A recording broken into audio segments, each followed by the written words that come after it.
సుందయ్య విజ్ఞాన కేంద్రంలో తెలంగాణ సిపిఎం రాష్ట్ర స్థాయి విస్తృత సమావేశం జరిగింది. తమ్మినేని వీరభద్రంపై కేంద్ర కమిటీ అభిశంసన అస్త్రం ప్రయోగించింది. ఈ మేరకు 4.5 పేజీల అభిశంసన లేఖని రాష్ట్ర కమిటీకి అందజేసింది కేంద్రం. ఆ లేఖపై సమావేశంలో చర్చించారు సిపిఎం రాష్ట్ర నేతలు. అభిశంసన లేఖపై చర్చించిన నేతలు ఒక అభిప్రాయానికొచ్చి తిరిగి కేంద్రానికి లేఖ రాయనున్నారు.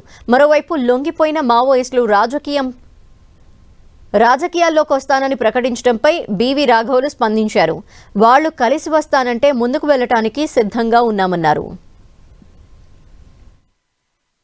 అయినా వారు ఖమ్మంలోనూ మహబూబ్నగర్ జిల్లాలోనూ మమ్మల్ని హత్య చేసినందుకు మేము వారిని శత్రువులుగా మేము పరిగణించలేదు. వారు దారి తప్పిన మార్క్సిస్టు పార్టీ వారిగానే పరిగణించాం. ఈరోజు అటువంటి పద్ధతిలో వారు రాజకీయాలను సరిదిద్దుకొని సరైన పందాకు వస్తే వారిని ఆహ్వానిస్తాం. కలిసి పనిచేయడానికి కూడా వెనకాడం. అయితే వారు అటువంటి నిర్ణయం తీసుకుంటారా లేదని చెప్పేసి ఇప్పుడే నిర్ధారణకు మేము రాలేం. త్వరలోనే వారు రాజకీయ ప్రకటన చేస్తామంటున్నారు. ఆ ప్రకటనలు వచ్చినప్పుడు వారి యొక్క పరిశీలన వారు తోటి కలిసి పనిచేయడం గురించి కూడా మేము ఆలోచిస్తాం. అది అంతర్గతమైన విషయాల్ని ఎప్పుడు మేము పార్టీ బహిరంగంగా చెప్పం.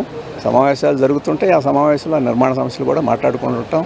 అంతే తప్ప నిర్మాణ సమస్యలు ఏవో వచ్చినాయని ఊహాగానాలు ప్రెస్లో వస్తే దాని ప్రాతిపదిక మీద మేము స్పందించలేము. మా పార్టీలో నిర్మాణ సమస్యల మీద ఎప్పుడూ లేని చర్చలేమి కాదు, ఎప్పుడు జరుగుతూ ఉంటాయి. మా పార్టీ నిర్మాణ నివేదిక బహిరంగంగా విడుదల చేసాం మా మదురై మహాసభలో. దాంట్లో మా పార్టీలో ఉండే లోపాల గురించి వాటి గురించి చర్చించుకుంటూనే ఉంటాం, పరిష్కరించుకుంటూనే ఉంటాం. మళ్ళీ ఎప్పుడన్నా వస్తే వాటి గురించి మాట్లాడుకుంటూనే ఉంటాం.